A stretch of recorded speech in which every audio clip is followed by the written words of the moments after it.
오늘 하나님께서 주신 말씀 같이 보도록 하겠습니다. 예레미야 50장 34절부터 46절 말씀입니다. 구약성경 1135페이지에 있습니다. 예레미야 50장 33절부터 46절까지의 말씀입니다. 봉독하겠습니다.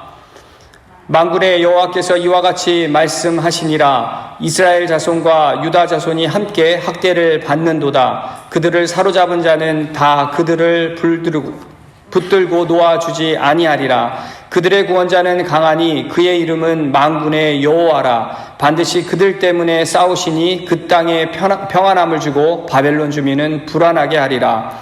여호와의 말씀이니라. 칼이 갈대아인의 위에와 바벨론 주민의 위에와 그 고관들과 지혜로운 자의 위에 떨어지리라. 칼이 자랑하는 자의 위에 떨어지리니 그들이 어리석게 될 것이며 칼이 용사의 위에 떨어지리니 그들이 놀랄 것이며 칼이 그들의 말들과 병거들과 그들 중에 있는 여러 민족의 위에 떨어지리니 그들이 여인들같이 될 것이며 칼이 보물 위에 떨어지리니 그것이 약탈되리라. 가뭄이 물 위에 내려 그것을 말리리니 이는 그 땅이 조각한 신상의 땅이요 그들은 무서운 것을 보고 실성하였음이니라. 그러므로 사막의 들짐승이 승냥이와 함께 거기에 살겠고 타조도 그 가운데에 살 것이요 영원히 주민이 없으며 대대에 살 자가 없으리라. 여호와의 말씀이니라. 하나님께서 소돔과 고모라와 그 이웃 성읍들을 뒤엎었듯이 거기에 사는 사람이 없게 하며 그 가운데 머물러 사는 사람이 아무도 없게 하시리라. 보라, 한 민족이 북쪽에서 오고 큰 나라와 여러 왕이 충동을 받아 땅끝에서 일어나리니 그들은 활과 투창을 가진 자라. 잔인하여 불쌍히 여기지 아니하며 그들의 목소리는 바다가 설레임 같도다. 딸 바벨로나, 그들이 말을 타고 무사같이 각기 내 앞에서 대열을 갖추었도다. 바벨론의 왕이 그 소문을 듣고 손이 약하여지며 고통에 사로잡혀 해산하는 여인처럼 진통하리 하는도다. 보라, 사자가 요단의 깊은 숲에서 나타났듯이 그가 와서 견고한 처소를 칠 것이라. 내가 즉시 그들을 거기에서 쫓아내고 택한 자를 내가 그 자리에 세우리니 나와 같은 자 누구며 출두하라고 나에게 명령할 자가 누구며 내 앞에 설 목자가 누구냐. 그런즉 바벨론에 대한 여호와의 계획과 갈대아 사람의 땅에 대하여 품은 여호와의 생각을 들으라. 양떼의 어린 것들을 그들이 반드시 끌어가고 그들의 초장을 황폐하게 하리니 바벨론이 약탈당하는 소리에 땅이 진동하며 그 부르짖음이 나라들 가운데에서 들리리라 하시도다. 아멘. 오늘은 감찰하시는 하나님이라는 제목으로 함께 말씀을 나눠보겠습니다. 여러분, 한국은 2001년도에 교통사고를 감소하는 그러한 목적으로 교통법규 위반 차량을 신고하면 포상금을 지급하는 제도를 시행했었습니다. 혹시 여러분들 기억하십니까? 네, 일명 그 카파라치라고 교통법규 위반 차량을 전문적으로 찍는 그 사람들을 카파라치라고 하는데요. 교통법규 위반 차량을 발견해서 신고하면 한 건당 10,000원의 포상금을 주기로 한 이 법규가 시행한 지 한 7일 만에 6천여 건이나 이렇게 접수가 되었다라고 합니다. 어떤 한 시민은 500건의 그 중앙선 침범 사례를 사진으로 찍어서 접수를 하기도 했고요. 또 어떤 30대 남성은 350건이나 되는 신호 위반 한 차량들을 사진으로 찍어서 접수를 시켰다고 합니다. 또 30대 그 젊은 부부는 휴일 이틀 동안 130여 건이나 그 위반한 그 사례를 찍어가지고 그 제출을 했다고 하는데요. 이처럼 신고자의 대부분이 30대였다고 합니다. 특별한 직업이 없는 사람들이 그렇게 찍어서 접수를 했다라고 하는데, 이 법을 이용해서 돈벌이 수단으로 한몫 벌어보려고 하는 사람들이 있었다라는 소식에 당시 제가 참 씁쓸하다는 마음이 들었던 기억이 있습니다. 그나마 다행히도 이 포상제도가 여러 가지 그 부작용 때문에 얼마 안 돼서 폐지가 되었습니다. 여러분, 법은 당연히 지켜야 하는 것이죠. 이를 어긴다면 잘못된 일을, 그거는 분명한 사실입니다. 하지만 누군가가 숨어서 나의 일거수일투족을 다 관찰하고 사진을 찍고 있다고 생각하면 여러분 정말 등골이 오싹하지 않습니까? 나도 모르게 그 찍힌 사진이 증거가 돼서 벌금으로 이렇게 날아오면 참으로 황당하고 놀랄 일이 될 것입니다. 그런데 여러분, 제가 이 이야기를 접하면서 문득 이런 생각을 해보게 되었습니다. 만약에 하늘의 천사들이 우리의 생활의 그 일거수일투족을 관찰하고 잘못된 일들을 사진으로 하나하나 찍어서 내 마지막 인생의 날에 그 모든 사진을 하나님께 증거로 만약에 제시한다면 나는 어떨까? 라는 생각을 해보게 되었습니다. 여러분들은 어떤 생각이 드십니까? 당연히 지난 그 과거에 대한 그 생각이 참으로 부끄러운 생각이 먼저 들 것이고, 그리고 마음대로 살았던 제 자신이 굉장히 원망스러울 것입니다. 그 순간 굉장히 한탄하겠죠. 그리고 뭔가 분명 그 변명을 시도하려고 하는 그런 생각이 들 수도 있을 것 같습니다. 하지만 바로 포기할 것 같아요. 왜냐하면 모든 것을 다 아시는 그 하나님 앞에 어떠한 변명도 통하지 않는다라는 사실을 분명히 알고 있기 때문이죠. 여러분, 어쩌면 우리는 사람들 앞에서는 거룩한 척, 그리고 의로운 척, 잘못을 안 한 척 할 수 있을지 모르겠지만 하나님 앞에서는 그것이 통할 리가 없을 것입니다. 시편 33편 13절에는 여호와께서 하늘에서 감찰하사 모든 인생을 보시며 라고 말씀하고 있습니다. 하나님께서는 우리의 일거수일투족을 늘 지켜보고 계시고 모든 것을 다 감찰하고 계신다라는 사실입니다.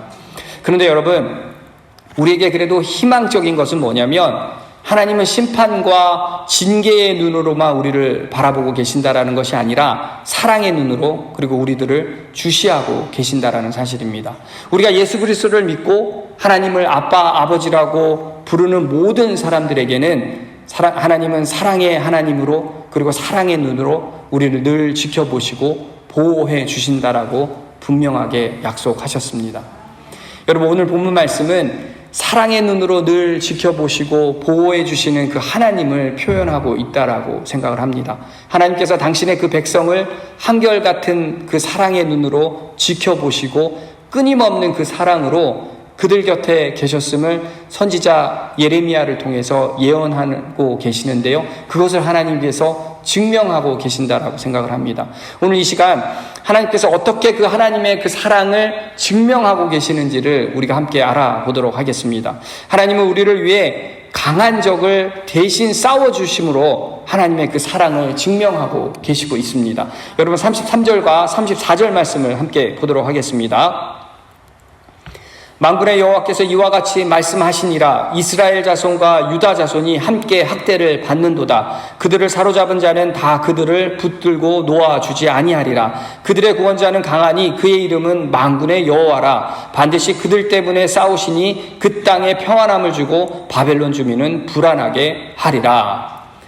과거 하나님은 애굽에서 종살이하던 그 이스라엘 백성의 그 울부짖음을 들으시고 구원해 주셨습니다. 그리고 지금은 바벨론에서 종살이하고 있는 이스라엘 백성들의 그 울부짖는 소리를 들으시고 그들을 구원해 주실 것을 말씀하고 계신 것입니다.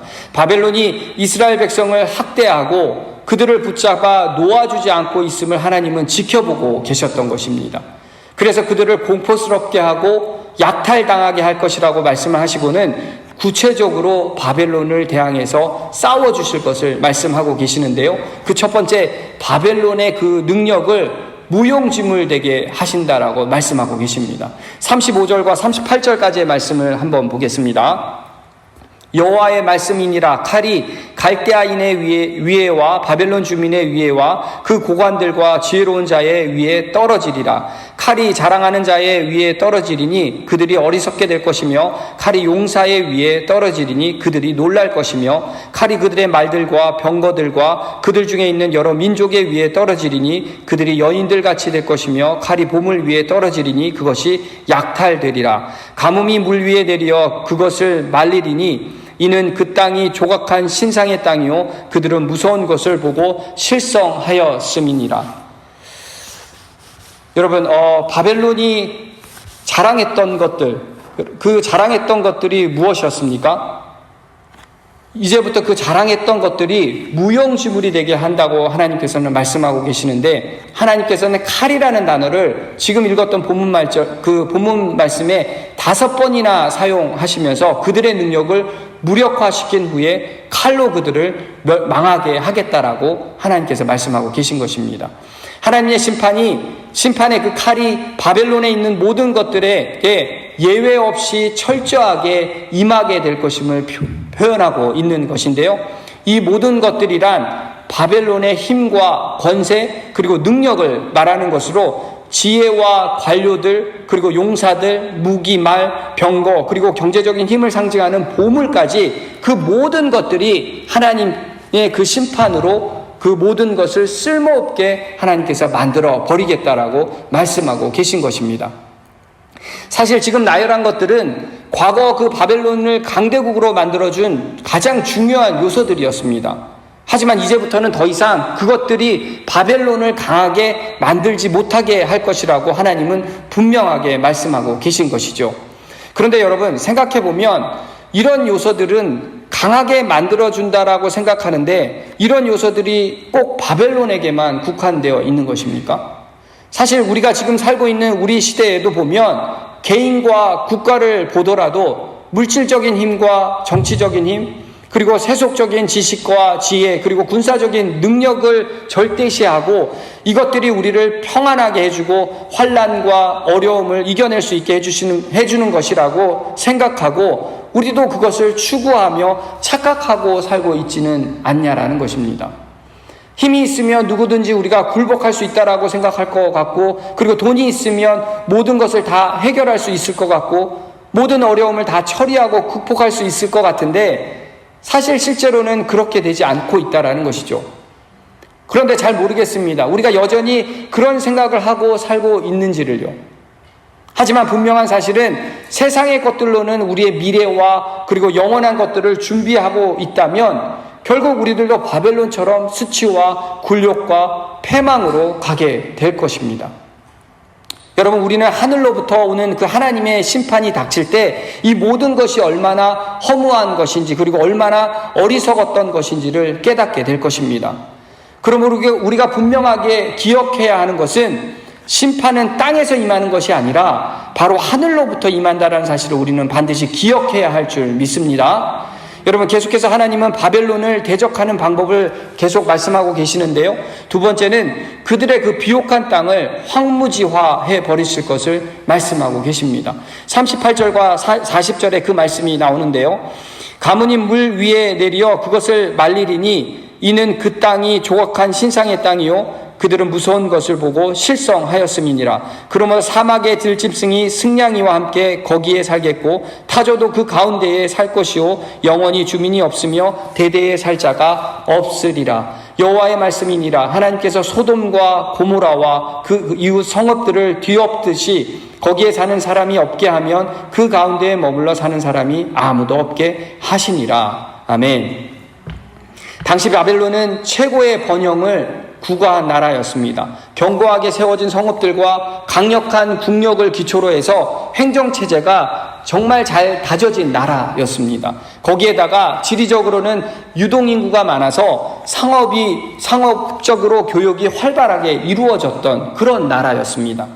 그런 생기 있는 넘치는 그 나라를 하나님은 가뭄을 들게 하고 그리고 사막으로 바꾸게 해서 승냥이와 타조가 살고 사람이 살지 않는 황무지로 만들어버리겠다라고 선포하고 계신 것입니다. 심지어는 소돔과 고모라처럼 되게 하실 것이라고 말씀하고 계시는 것인데요. 여러분, 소돔과 고모라가 불바다가 되기 전에 어떤 모습이었습니까? 소돔과 고모라는 창세기 13장 10절 말씀을 우리가 보면 여호와의 동산 같고 애굽 땅과 같았다라고 기록하고 있습니다. 그 소돔과 고모라가 죄악 때문에 어떻게 되냐면 하루아침에 불바다가 되면서 그 축복의 땅이 완전히 초토화되는 그런 땅으로 변질되게 됩니다. 그러나 여러분, 죄악으로 인해서 그 하나님의 심판이 하늘로부터 임하게 되면서 소돔과 고모라는 하루아침에 초토화돼 버렸다라는 것입니다. 여러분, 이처럼 바벨론의 죄악도 보면 하나님의 그 심판이 임하게 되면서 성행했던 그 도시들이 역사적으로 사라지게 된다라고 성경은 기록하고 있습니다. 실제 역사적인 사실을 제가 찾아보니까 AD 224년에 사산 왕조 때에 기록이 되어 있는데 바벨론의 도시는 찾아볼 수 없을 정도로 처참하게 파괴되고 황폐화되었다고 기록되어 있습니다. 여러분, 하나님을 대적하는 그 바벨론의 땅이 옥토에서 박토로 바뀌었다라는 사실입니다. 그렇게 기름지게 번영한 도시가 하루아침에 한순간에 결국 패망하여서 흔적도 없는 그 황무지로 변해버렸다라는 것이죠. 이처럼 하나님은 적을 무력화시킬 때를 보면 완전히 회생할 수 없을 정도까지 진멸하신다라는 사실을 우리는 반드시 기억해야 하는 것입니다. 그렇게 우리도 우리의 삶의 그 터전을 우리가 바르게 지키고 간수하기 위해서는 하나님을 대적하지 말아야 하는 것이고, 그리고 죄를 멀리해야 하는 것입니다. 더 나아가 아무리 우리가 척박한 땅이나 아무리 황무한 땅에 산다라고 할지라도 우리가 하나님의 의를 행해야 하는 것이고, 그리고 진실과 진리를 따라서 우리가 정직하게 살아간다면 그 박토가 옥토로 바뀌는 큰 축복을 우리도 경험할 수 있고 그렇게 살 수 있게 될 것이라고 우리는 확신해야 한다는 것이죠. 여러분, 혹시라도 우리의 처한 그 삶이 처소가 척박하고 그리고 황무하게 느껴지신다면 여러분, 낙심하지 마시고 더욱 힘을 내시고 우리의 삶의 그 죄악을 멀리하면서 힘써 우리가 의를 행하며 정직하고 그리고 진실하게 살아가야 한다라는 것입니다. 그렇게 우리가 살아갈 때에 신실하신 그 하나님께서 늘 우리를 사랑의 눈으로 지켜봐 주시고 우리의 삶의 처소를 복된 곳으로, 그리고 아름다운 곳으로, 그리고 생명력이 넘치는 곳으로 옮겨주시리라 믿습니다. 여러분, 마지막 하나님은 적을 대적하는 방법 세 번째를 말씀하시는데요, 다른 세력을 일으키셔서 동일하게 갚아주신다라고 말씀하고 계십니다. 41절과 43절 말씀을 보겠습니다.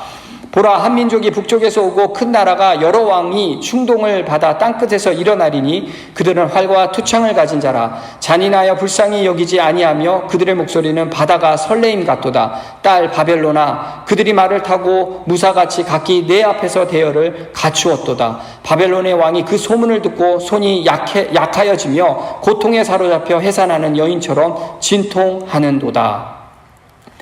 여기서 말하는 41절부터 43절까지의 말씀은 6장 22절부터 24절의 말씀과 동일한 내용이었습니다.